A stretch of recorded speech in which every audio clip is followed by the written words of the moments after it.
설교 제목 한번 해봅니다. 축복의 문제가 아니라 의무입니다. 축복의 문제가 아니라 의무입니다. 다시 한번 해봅니다. 축복의 문제가 아니라 의무입니다. 축복의 문제가 아니라 의무입니다. 민수기의 출발은 이스라엘 백성들의 남자 장정들의 숫자를 계수하면서부터 민수기는 시작이 됩니다. 무엇 때문에 남자 장정들의 숫자를 계수하느냐? 이스라엘의 군대를 편성하기 위해서입니다. 하나님의 명령에 따라 이스라엘의 12지파의 남자 장정들의 숫자를 다 계수해 보았더니 총 60만 3,550명이었습니다.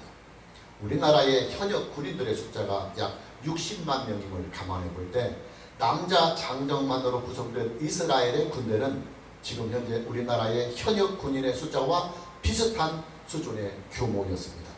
그리고 다시 하나님은 오늘 본문 말씀인 민수기 3장에 와서 이스라엘의 레위인들의 숫자를 다시 계수하도록 하십니다. 계수할 대상은 1개월 이상 된 레위인 남자입니다. 계수된 1개월 이상 된 레위인의 남자의 숫자는 총 22,273명이었습니다. 1개월 이상 된 레위인 남자들을 계수하도록 하신 것을 보면 레위인들의 숫자의 계수는 군대와는 연관성이 없다는 것을 우리는 알 수 있습니다. 상식적으로 우리가 생각을 해봐도 1개월이 된 남자아이들이 전쟁에 참여할 수는 없기 때문입니다. 자, 하나님께서 레위인들의 숫자를 왜 계수하게 하셨느냐? 이스라엘 백성들의 장자들을 대신하기 위해서 레위인들을 계수하게 하신 것입니다. 여러분, 구약의 제사장 제도는요, 예수님의 메시아의 직을 예표하고 상징하고 있습니다. 우리가 알다시피 예수 그리스도는 예수라고 하는 이름과 그리스도라고 하는 이 직분이 함께 연합이 된 칭호입니다. 자, 제 이름은 김영훈입니다. 그리고 제 직분은 목사입니다. 사람들이 저를 부를 때 김영훈 씨 이렇게 부를 수도 있어요. 그리고 목사님 이렇게 부를 수도 있고, 김영훈 목사님 이렇게 부를 수도 있을 것입니다. 김영훈 씨 그렇게 부르면 제 이름을 부르는 것입니다. 그리고 목사님 이렇게 부르면 제 직분만을 부르는 것입니다. 그리고 김영훈 목사님 이렇게 부르면 제 이름과 제 직분을 동시에 부르는 호칭이 될 것입니다. 우리의 구속의 주님이 되시며 우리의 믿음의 주님이 되시는 우리의 주님을 우리가 부를 때 예수님 이렇게 부르면 그분의 이름을 부르는 것입니다. 그리고 예수 그리스도 이렇게 부르면 그분의 이름과 직분을 동시에 함께 부르는 칭호가 되는 것입니다. 예수라고 하는 이 이름은 하나님은 구원자이시다. 하나님은 구원자이시다라는 뜻입니다. 성경의 역사를 거슬러 올라가 보면 예수라고 하는 이 이름은 여호수아라고 하는 이 이름으로부터 시작이 됩니다. 그리고 이 여호수아라고 하는 이름은 호세아라고 하는 이름으로 다시 변형이 되고, 그리고 다시 예수아라고 하는 이름으로 변천을 해오면서 신약시대에 와서 예수라고 하는 이름으로 굳어지게 됩니다. 예수님께서 가지고 계신 그리스도라고 하는 이 직분에도 뜻이 있습니다. 기름 부음을 받은 자, 기름 부음을 받은 자, 이것이 그리스도라고 하는 이 직분의 뜻입니다. 구약 성경에 보면 하나님께서 사람을 세우실 때 특별히 기름을 부어서 세우시는 직분이 있었습니다. 이스라엘의 왕들, 그리고 제사장들, 그리고 선지자들을 세우실 때 하나님은 항상 그들의 머리 위에 기름을 부어서 세우셨습니다. 그리스도라고 하는 이 직분은 이 세 가지의 직분을 하나님께서 한 분에게 다 몰아주셨을 때 그분에게만 주어지는 직분이고 칭호입니다. 실로 엄청난 직분이고 그리고 칭호인 것입니다. 성경은 예수는 그리스도라 이렇게 선포하고 있습니다. 하나님께서 하나님의 독생자이신 예수에게 만왕의 왕이 되는 권세를 주셨고, 또 하나님께서 독생자이신 예수에게 타락한 인류를 하나님께로 중보하시는 대제사장이 되게 하셨고, 또 하나님께서 하나님의 아들이신 예수에게 하나님의 구속의 계시를 이 세상에 전파하는 선지자로 세우셨다는 말이 되는 것입니다. 오늘 본문 3절 말씀을 함께 봅니다. 이는 아론의 아들들의 이름이며 그들은 기름 부음을 받고 거룩하게 구별되어 제사장 직분을 위임받은 제사장들이라고 했습니다. 본문 3절 말씀을 보면 그들은, 즉 아론의 아들들은 제사장으로 하나님께 세우심을 얻을 때 기름 부음을 받고, 그렇게 말씀하고 있습니다. 하나님께서 아론의 아들들에게 제사장의 직분을 주실 때 그들에게 기름을 부어서 거룩하게 구별하여 제사장으로 세우셨다는 말씀입니다. 자, 중요한 것은 본문 3절 말씀에 나오는 기름 부음을 받았다고 하는 이 말씀에서 메시아 그리고 그리스도라고 하는 이 말이 나오게 되었다고 하는 사실입니다. 자, 무슨 말이냐? 아론의 아들들이 기름 부음을 받고 제사장으로 세우심을 얻는 일이나 예수님께서 기름 부음을 받고 그리스도로 세우심을 얻는 이 일은 그 신적인 기원과 그 신적인 시작과 뿌리가 같다 그 말이에요. 구약을 강의하면서 수십 번을 반복하여 말씀을 드린 일이지만은 구약은 구속의 주님이신 예수 그리스도께서 실체로 오신 시대가 아니라 예표와 상징으로 오신 시대라고 하는 사실을 여러 번 말씀을 드렸습니다. 성막이나 성전이라고 하는 예표를 통해서 예수님이 오시고 또 희생의 제사라고 하는 이 예표와 상징을 통해서 예수님이 오시고 또 약속과 예언으로 오신 시대가 바로 구약의 시대입니다. 따라서 구약의 계시들과 구약의 사건들은 그 계시들과 사건들이 가지고 있는 예표와 상징이 무엇인지를 발견을 해야만 구약의 계시와 사건들을 통해서도 우리는 예수 그리스도 안에 있는 하나님의 구속의 진리를 발견하고 만날 수가 있는 것입니다. 이것이 안 되면 수박의 겉만 하려는 어리석은 일이 반복이 될 뿐입니다. 구약의 제사장 제도는 크게 두 가지의 예표와 그리고 상징성을 가지고 있습니다. 첫째로 구약의 제사장 제도는 신약에 오실 예수 그리스도의 메시아의 직, 그리스도의 직을 예표하고 그리고 상징하고 있습니다. 여러분, 구약의 제사장들이 어떤 역할을 하는 사람들입니까? 이스라엘 백성들을 하나님께 중보하는 역할을 하는 것이 바로 이스라엘의 제사장 직분입니다. 어떤 방법으로 그들이 중보를 하느냐? 희생의 제물을 드려서, 이 대목이 중요합니다. 희생의 제물을 드려서 중보를 합니다. 제사장 자기 자신들의 의로 이스라엘 백성들을 중보하는 것이 아니라 오직 제사장들이 드리는 희생의 제물을 통해서만 제사장들은 이스라엘 백성들을 하나님께로 중보하는 것입니다. 제사장이 드리는 희생의 제물이 무엇을 예표하고 상징하느냐? 당연히 예수 그리스도의 십자가 사건을 예표하고 상징합니다.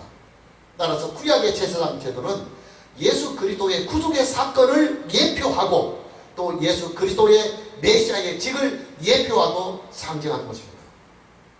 둘째로 구약의 제사장 제도는 신약시대에 나타날 예수 그리스도를 믿는 모든 자들의 제사장 직분을 예표하고 상징하기도 합니다. 여러분, 구약의 제사장들은요, 이스라엘 백성들을 대표해서 하나님을 섬기는 사람들입니다. 이스라엘 백성들 전체가 다 좁은 성막에 들어가서 하나님을 섬길 수는 없습니다. 그래서 이스라엘 백성들을 신앙적으로 대표할 수 있는 사람들을 세워서 그 대표하는 사람들이 이스라엘 백성들을 대표해서 성소에 들어가 하나님을 섬기게 하시는 것입니다. 구약시대의 하나님의 백성들은 성막에 들어있는 제단에 가서 직접 희생의 제사를 드리지 못했습니다. 그리고 그들은 성소에 들어가서 분향단에 향을 직접 피우지 못하였고 등잔대에 직접 불을 밝히지 못했습니다. 그리고 그들은 떡상 위에 직접 떡을 드리지도 못했습니다. 이 모든 일들은 다 제사장들이 다 했습니다. 그러나 지금 저와 여러분들은 직접 지금 하나님을 예배하고 있습니다. 구속의 주님이시며 믿음의 주님이신 예수 그리스도를 믿는 그 믿음 하나로만 지금 저와 여러분은 예배당에 나와서 우리는 하나님께 직접 예배를 드리고 있는 것입니다. 우리는 하나님께 직접 우리의 죄를 고백하며 사심을 받고 또 하나님께 직접 우리는 구속의 은혜를 받고 그 은혜를 충만하게 누리며 살고 있는 것입니다. 여러분, 지금 저와 여러분이 하나님을 직접 예배하고 있는 이 일은요, 구약에서는 어림도 없는 일이었습니다. 구약에서는 제사장들만의 목이었습니다. 구약의 제사장 제도는 신약시대에 나타날 그리스도인들의 제사장 제도를 미리 예표하고 상징하고 있다는 말입니다. 자, 중요한 것은 구약의 제사장들도 자기 자신들의 의로 하나님을 중보하는 것이 아니라 희생의 제물이 주는 효력만으로 중보의 역할을 감당했다고 하는 사실입니다. 또 뿐만 아니라 구약의 제사장들이 성소 안에 들어가서 하나님을 섬기는 이 모든 일에도 자기 자신들의 의를 가지고 하나님을 섬기는 것이 아니라 전적으로 희생의 제물이 주는 효력만으로 하나님을 섬길 수가 있었다고 하는 사실입니다. 여러분, 지금 저와 여러분이 하나님께 직접 예배를 드리는 이 일은요, 저와 여러분들, 우리들의 은한, 우리들의 공로를 가지고, 우리의 경건을 가지고, 또한 우리의 인격을 가지고 하나님 앞에 합당하게 예배를 드리는 것이 아닙니다.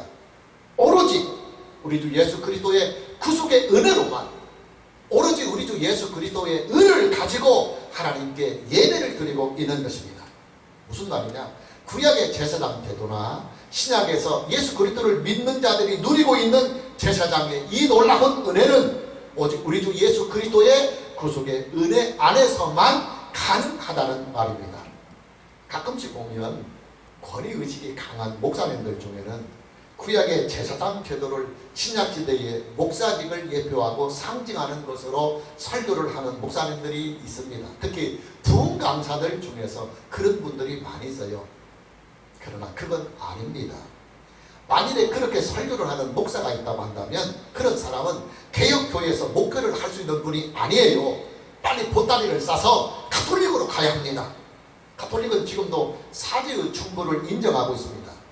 바티칸의 교황을 하나님의 대리자로 인정하고, 그리고 교황이 임명한 사제들은 중보자의 역할을 한다고 그들은 믿고 있습니다. 가톨릭 교회에서 행하는 고해 성사는 가톨릭의 사제가 교인들을 하나님께로 중보하는 가장 대표적인 수단이기도 합니다. 그러나 개혁교회는 예수 그리스도를 믿는 모든 자는 다 제사장이라고 하는 이 신앙이 개혁교회의 신앙의 큰 뿌리가 되고 있습니다. 예수님을 믿는 모든 자들은 다 제사장들입니다. 예수님 이외에는 그 어떤 중보자도 인정을 하지 아니하는 신앙이 바로 개혁주의 신앙인 것입니다. 우리는 구약의 제사장 제도를 보면서 가장 먼저 하나님의 은혜를 발견하고 또 하나님의 은혜를 만나야 합니다. 왜냐? 구약의 제사장들이나 신약시대의 믿는 자들은 자기 자신들의 의를 가지고 제사장 직분을 감당하는 것이 아니라 오직 하나님의 은혜만으로 제사장의 직분을 감당하기 때문입니다. 두 번째로 우리는 구약의 제사장 제도를 보면서 우리 주 예수 그리스도를 발견하고 또 우리 주 예수 그리스도를 만나야 합니다. 왜냐? 구약의 제사장은 희생의 제물이 주는 효력만으로 하나님을 섬길 수가 있었고, 또 신약의 제사장들인 예수 그리스도를 믿는 모든 자들도 오직 우리 주 예수 그리스도의 구속의 은혜로만 하나님을 믿고 하나님을 섬기고 그리고 하나님을 예배할 수가 있기 때문입니다. 구약의 제사장 제도가 목사님들의 권위의식을 합리화시키는 수단으로 활용이 되어서는 절대로 안 되는 것입니다. 오늘 저와 여러분 모두에게 구약의 제사장 제도를 통해서 오직 하나님의 은혜와 만나고 또 오직 우리 주 예수 그리스도와 만나는 이 은혜가 있기를 주님의 이름으로 축복합니다. 구약의 레위인들은 이스라엘의 장자들을 대신한다 그랬습니다. 본문 15절 말씀을 보면 레위 자손을 그의 조상의 가문과 종족을 따라 계수하되 1개월 이상 된 남자를 다 계수하라 그랬습니다. 하나님께서 레위의 자손들을 계수하라고 명하십니다. 계수할 대상은 1개월 이상이 된 남자들입니다. 계수한 남자들의 숫자가 얼마가 되느냐? 39절 말씀을 보면 모세와 아론이 여호와의 명령을 따라 레위인들을 각 종족대로 계수한즉 1개월 이상 된 남자는 모두 22,000명이었더라 그랬습니다. 총 22,000명이었습니다. 자, 중요한 것은 레위인들을 하나님께서 왜 계수하게 하셨느냐 하는 이 사실입니다. 본문 12절 말씀을 다시 보면 보라, 내가 이스라엘 자손 중에서 레위인을 택하여 이스라엘 자손 중에 태를 열어, 이 태를 열으라는 것은 첫 장자라는 말입니다. 첫 태에서 나는 자식이라는 말입니다. 아들이라는 말입니다. 이스라엘의 자손 중에 태를 열어 태어난 모든 자를 대신하게 하였은즉 레위인은 내 것이라 그랬습니다. 레위인들로 하여금 이스라엘의 모든 장자들을 대신하게 하기 위하여 레위인들을 계수하게 하신 것입니다. 자, 이게 무슨 말씀이냐? 이 말씀을 이해하려면 우리는 출애굽 사건을 봐야 합니다. 하나님은 이스라엘 백성들이 출애굽을 하던 그날 밤 애굽에 있는 모든 장자들과 그리고 처음 난 가축들을 다 멸하십니다. 왜 멸하시느냐? 애굽의 왕을 항복을 시켜서 이스라엘 백성들을 다 애굽에서 내보내게 하도록 하기 위한 조처였습니다. 하나님은 9번씩이나 애굽에 내리는 재앙들을 통해서 바로의 항복을 받아내려고 했지만은 바로는 재앙이 올 때마다 항복을 하는 척만 했지 또 재앙이 끝나면 다시 그것을 미루고 말았습니다. 하나님은 애굽 전역에 마지막 10번째의 재앙을 내리셨습니다. 그 재앙이 바로 장자의 죽음과 그리고 처음 난 가축들의 죽음이었습니다. 애굽의 왕과 신하들로부터 시작해서 애굽의 모든 백성들은 그날 밤 그들의 가정에서 장자가 잃어가고 그리고 처음 난 가축들이 다 잃어가는 것을 봐야 했습니다. 원칙적으로는 이스라엘의 장자들도 처음 난 가축들과 함께 죽임을 당해야 했습니다. 왜냐? 이스라엘 백성들도 애굽 땅에서 살고 있었기 때문입니다. 그러나 감사하게도 하나님은 이스라엘의 장자들과 처음 난 가축들을 다 살려주셨습니다. 어떻게 살려주셨느냐? 6월절 어린 양이 이스라엘의 장자들과 처음 난 가축들을 대신하여 그 밤에 죽임을 당하게 하는 방법으로 이스라엘의 장자들과 그리고 처음 난 가축들을 다 살리셨습니다. 당연히 6월절 어린 양은 예수 그리스도를 예표하고 예수 그리스도를 상징하고 있습니다. 자, 이 사건이 있은 후로부터 이스라엘의 모든 장자들은 하나님의 소유가 됩니다. 죽어야 할 자들을 하나님께서 살려주셨기 때문에 그들의 생명과 그들의 인생의 소유권이 하나님께 있게 된 것입니다. 본문 13절 말씀을 보면 처음 태어난 자는 다 내 것임은 내가 애굽 땅에서 그 처음 태어난 자를 다 죽이던 날에 이스라엘의 처음 태어난 자는 사람이나 짐승을 다 거룩하게 구별하였으니 그들은 내 것이 될 것이니라. 나는 여호와이니라 그랬습니다. 여러분, 이스라엘의 장자들은요 원칙적으로 그들의 생명과 그들의 인생을 하나님께 드려서 평생을 하나님을 섬기며 살아야 했습니다. 나시린처럼 말입니다. 이스라엘의 처음 난 가축들은 전부 다 하나님께 희생의 제물로 다 드려져야만 했습니다. 그러나 이렇게 되면 이스라엘 가정들에게 큰 어려움이 따르게 됩니다. 우리나라의 지금의 민법에는 호주제도가 지금 폐지가 되어 있습니다만 옛날에는 우리나라 민법에 호주제도가 인정이 되어 있었습니다. 그 호주제도가 인정이 되었을 때 그때는 각 가정마다 장자들이 가지는 무게감이 상당히 컸습니다. 왜냐하면 장남이 부모를 모셔야 했고 그렇기 때문에 당연히 부모님들이 살고 있는 집을 이래 장남이 유산으로 물려받았습니다. 그리고 이제 부모님들을 섬겨야 하기 때문에 모시고 살아야 하기 때문에 다른 형제들보다 유산 상속도 더 많이 장자들이 받았습니다. 구약시대 이스라엘 백성들은 장남에 대한 이 무게감이 우리나라 옛날보다도 훨씬 더 비중이 컸습니다. 이스라엘의 장자들은 하나님께서 그들에게 주신 언약을 계승하는 언약의 상속자가 되었습니다. 뿐만 아니라 이스라엘의 장자들은 아버지의 유산을 다른 형제들보다 갑절로 받게 되었습니다. 그리고 가족의 회의에서 장자들의 의지, 장자들의 발언은 가족 회의 전체에 결정적인 역할을 합니다. 장자의 의지에 따라서 가족이 돌아간다 그 말이에요. 그러니 여러분, 이런 역할을 감당해야 하는 이스라엘의 모든 장자들이 장자로서의 역할을 다하지 못하고 다 하나님께 평생 동안 바쳐진다고 한다면 이스라엘의 가정에는 엄청난 혼란과 엄청난 어려움이 따르게 될 것입니다. 그래서 하나님은 이스라엘의 장자들을 대신한 사람을 선택하여서 그들을 거룩하게 구별을 하여 세우셨습니다. 그들이 누구냐? 바로 레위인들입니다. 본문 41절 말씀을 보면 나는 여호와라 이스라엘 자손 중 모든 처음 태어난 자 대신에 레위인을 내게 돌리고 또 이스라엘 자손의 가축 중 모든 처음 태어난 것 대신에 레위인의 가축을 내게 돌리라 그랬습니다. 레위인은 제사장을 배출하는 가문입니다.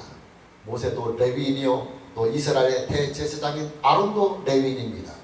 구약의 제사장들은 레위인 중에서 아론의 아들들이 제사장으로 세워졌습니다. 물론 대제사장은 그 제사장들 중에서 하나님께 특별히 선택을 받은 사람이 대제사장이 되었습니다. 하나님은 제사장으로 사용을 받은 아론의 아들들을 제외하고 그 나머지 모든 레위인들을 거룩하게 구별해서 제사장들을 돕게 했습니다. 본문 6절에서부터 8절 말씀을 보면 레위 지파는 나아가 제사장 아론 앞에 서서 그에게 시종하게 하라. 그들이 회막 앞에서 아론의 직무와 온 회중의 직무를 위하여 회막에서 시무하되 곧 회막의 모든 기구를 맡아 지키며 이스라엘 자손의 직무를 위하여 성막에서 시무할지니 그랬습니다. 제사장들은 희생의 제사를 드리는 일과 또 성소에 들어가서 하나님을 섬기는 일을 직접 받고 제사장으로 선택을 받지 못한 남은 모든 레위인들은 제사장들을 도와서 성막과 그리고 회막을 섬기는 일을 감당하게 하시는 것입니다. 레위인들이 이스라엘의 장자들을 대신하려면 레위인들의 숫자와 이스라엘의 장자의 숫자가 딱 맞아 떨어져야만 합니다. 이스라엘 장자 한 사람당 레위인 한 사람이 서로 이렇게 대신을 하게 되었습니다. 그래서 하나님은 원칙상 이스라엘의 모든 장자들은 다 하나님께 바쳐져서 평생에 회막에 들어가서 성막에 들어가서 하나님을 섬겨야 하지만 조금 전에도 말씀드렸지만 이스라엘의 그 전통 문화가 장자들이 가지는 무게감이 많기 때문에 장자들이 그렇게 성막에 들어가서 평생을 하나님께 의지해버리면 이스라엘 가정들이 엉망이 되거든요. 그래서 하나님께서 장자들을 대신할 수 있는 또 다른 사람들을 거룩하게 세워서 이스라엘 장자들을 대신하여 회막에 들어가서 평생을 섬기게 했던 것입니다. 그들이 바로 레위인들입니다. 그러니까 이스라엘의 장자들과 레위인들이 서로 대신하는 그런 역할을 감당을 하면 이스라엘의 장자들의 숫자와 그리고 레위인들의 숫자가 맞아 떨어져야만 합니다. 그래서 이제 먼저 레위인들의 숫자를 계수를 하게 한 것입니다. 그래서 1개월 이상 된 레위 남자 숫자를 계수를 했더니 총 22,000명이었습니다. 하나님은 다시 1개월 이상이 된 이스라엘 장자들의 숫자를 다시 계수하게 하십니다. 본문 43절 말씀을 보면 1개월 이상으로 계수된 처음 태어난 남자의 총계, 즉 이스라엘의 장자들 가운데 1개월 이상 된 남자들의 숫자가 22,273명이었더라 그랬습니다. 이스라엘의 장자들의 숫자가 레위인들의 숫자보다 273명이 더 많은 숫자였습니다. 하나님은 레위인으로 대신할 수 없는 273명에 대해서는 속전을 내게 하셨습니다. 본문 46절에서부터 47절 말씀을 보면 이스라엘 자손의 처음 태어난 자가 레위인보다 273명이 더 많은 즉 속전으로, 사람을 대신할 수 없으니까 돈으로 하는 것입니다. 속전으로 한 사람에 5세겔씩 받되 성소에 세겔로 받으라. 한 세겔은 20계란이라 그랬습니다. 한 세겔은 보통 일반 노동자들의 4일분의 노동의 그 임금에 해당하는 가치가 있다고 합니다. 그래서 우리가 지금 현재 도시 노동자들 일당을 10만 원으로 이렇게 잡고 계산을 해보면 5세겔이니까 4, 50, 200만 원 정도가 됩니다. 큰 돈이라고 하면 큰 돈이겠지만 그러나 장자의 목숨을 대신하는 속전에 비해서는 결코 무리한 금액은 아닐 것입니다. 자, 이렇게 레위인들이 이스라엘의 장자들을 대신하면 어떤 효과가 있느냐? 레위인들은 그들의 생명이 존재하는 그날까지 이스라엘의 장자들을 대신해서 성막에 들어가 평생 하나님께 헌신하고 또 하나님을 섬기는 인생을 삽니다. 그리고 이스라엘의 장자들은 이제 그들의 인생을 살아갈 수가 있게 되는 것입니다. 자, 그럼 레위인들은 뭐냐? 레위인들은 이스라엘 백성들이 하나님께 드리는 11조를 가지고 평생을 생활해 가겠습니다. 중요한 것은 레위인들이 이스라엘의 장자들을 대신하는 일이나 이스라엘의 장자들을 대신해서 하나님께 드리는 이 속전의 제도는 예수 그리스도 안에 있는 구속의 복음을, 예수 그리스도 안에 있는 구속의 복음을 예표하고 상징하고 왔다는 이 사실이 아주 중요합니다. 여러분, 기독교 신앙의 본질은요, 구속에 있습니다. 나의 죄를 예수님께서 나를 대신하여 속죄하여 주셨다고 하는 이 구속의 복음이 기독교 신앙의 본질인 것입니다. 어떻게 구속을 해주셨느냐? 예수님께서 나를 대신하여 예수님의 생명을 하나님께 속전으로 지불해 주셨습니다. 죄는 내가 지었습니다. 당연히 죄에 대한 심판과 형벌도 내가 받아야 당연하고 내가 받아야 마땅합니다. 그러나 나를 구원하시기를 원하시는 하나님께서 나를 대신하여 예수 그리스도를 속죄의 제물로 삼으시고 예수 그리스도를 믿는 나에게는 속죄의 은혜를 주시는 것입니다. 자, 그럼 예수님에게 돌아가는 것은 뭐냐? 세상을 권하시고 세상을 심판하시는 만왕의 왕이요 만주의 주가 되는 권세를 하나님 아버지께로부터 받게 되는 것입니다. 하나님은 속죄의 제물로 죽으신 예수님을 다시 3일 후에 살리셨습니다. 부활하신 예수님은 승천하사 하나님 우편에 앉으셨습니다. 하나님 우편에 앉으신 예수님은 그를 믿는 모든 자들의 구속을 하나님께로 보증해 주시며 그를 믿는 모든 자들을 하나님께로 중보해 주십니다. 그리고 때가 되면 예수님은 만왕의 왕이요 만주의 주님으로 이 세상에 다시 오십니다. 그는 오셔서 세상을 심판하시고 그를 믿는 모든 자들에게 의의 부활을 주셔서 그들을 이끌고 새하늘과 새 땅으로 임하시는 하나님의 나라에서 영생을 누리도록 해 주십니다. 자, 그럼 예수 그리스도 안에서 구속의 은혜를 영원히 누리고 살아가는 우리는 뭐냐? 죄는 내가 지었어요. 내가 심판을 받아야 합니다. 내가 영벌을 받아야 합니다. 내가 죽임을 받아야 합니다. 그러나 하나님의 독생자이신 예수께서 나를 대신하여 죽으셨고 내 죄값을 대신해 주셨습니다. 예수님의 공로로 말미암아 나는 구원함을 얻고 하나님의 자녀가 되었습니다. 영생을 얻었습니다. 천국에서 영원히 사는 은혜를 얻었습니다. 그러면 나는 뭐냐 그 말이에요. 나는 그러면 하나님 앞에 어떻게 도래를 해야 마땅하느냐 그 말입니다. 당연히 나의 생명과 나의 인생의 소유권은 예수님에게 있는 것입니다. 내 생명과 내 인생은 예수님의 구속의 은혜 안에서만 존재하기 때문에 더 이상 나는 내 생명의 주인 노릇을 하지 못하고 내 인생의 주인 노릇을 하지 못하고 내 인생과 내 생명의 소유권과 그리고 주되는 권세를 예수님에게 드려야 마땅하다는 것입니다. 예수님의 소유가 된 우리의 생명과 우리의 인생은 예수 그리스도 안에서 하나님을 예배하며 하나님을 섬기는 믿음의 삶을 살아야 합니다. 여러분, 저와 여러분의 믿음의 삶과 헌신의 삶은요 강제성이 있습니다. 이 부분이 중요합니다. 강제성. 왜 강제성이 있느냐? 나의 생명과 내 인생의 소유권이 나에게 있지 아니하고 예수님에게 있기 때문입니다. 강제성이라고 하는 것은 따르지 않을 때는 징계가 있다는 말입니다. 따라서 예수 그리스도의 구속의 은혜를 누리며 살아가는 사람들에게는 구원을 받았다고 해서 방종하는 인생을 살면 큰일 납니다. 구원을 받았기 때문에 오히려 더 이 구원의 은혜를 소중하게 잘 갖고 나가는 믿음의 삶을 살아야 하는 것입니다. 여러분, 우리가 출애굽기와 레위기를 통해서 가장 부딪혀왔던 문제가 뭐였느냐면 주일에 대한 중요성이었습니다. 구약은 안식일이었고 그리고 신약에 와서는 주일입니다. 이 주일에 대한 중요성입니다.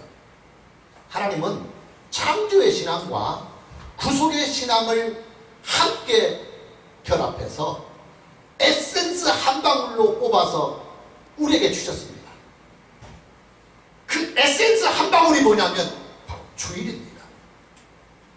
하나님은 이 지구상에 주일을 주시고 이 주일을 그리스도의 몸된 교회가 거룩하게 지키게 하시면서 하나님의 창조의 질서와 구속의 질서를 이 땅에 이루어 가시는 것입니다.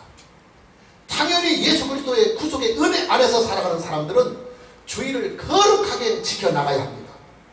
주일의 신앙은 이 땅에 존재하는 그리스도의 몸 되신 교회가 그 어떤 것과도 타협을 하거나 흥정을 할 수 없는 신앙의 마지노선, 생명의 마지노선, 그리고 인생의 마지노선이 되는 것입니다. 자, 마무리합니다.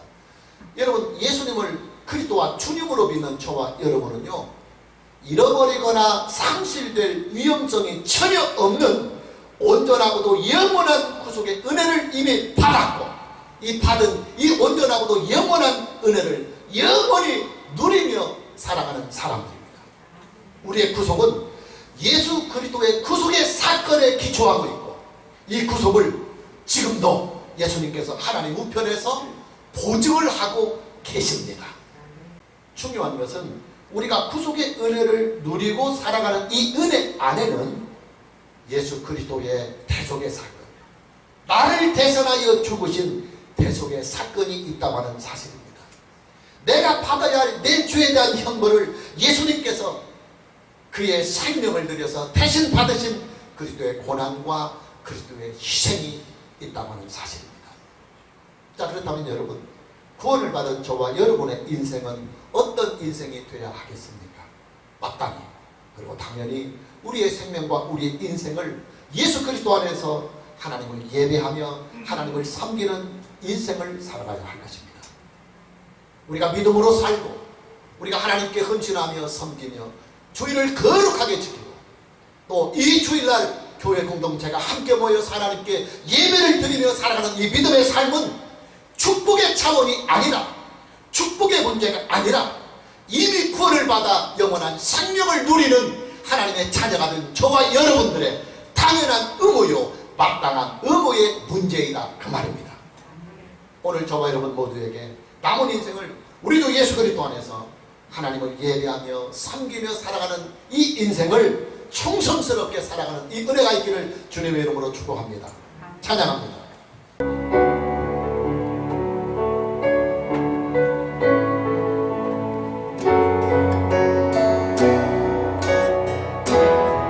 나는 하나님을 예배하는 영원한 예배자입니다.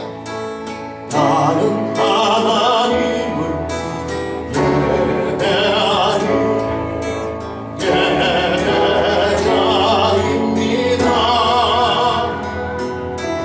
내가 서 있는 곳 어디서나 하나님을 예배합니다.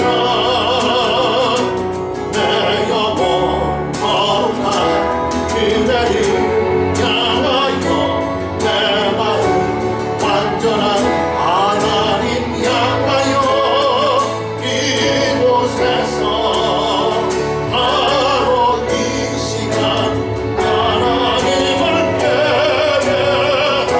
오늘 손 들고 다시 고백합니다. 나는 하나님을 예배하는 나는 하나님을 예배하는 예배자입니다. 내가 서 있는 곳 어디서나 하나님을 예배합니다. 내 영혼 거룩한 그대를 향하여 내 마음 완전한 하나님 향하여 이곳에서 바로 이 시간 하나님을 예배. 두 손 다시 높이 들고 나는 하나님을 예배하는 예배자입니다. 나는 하나님을 예배하는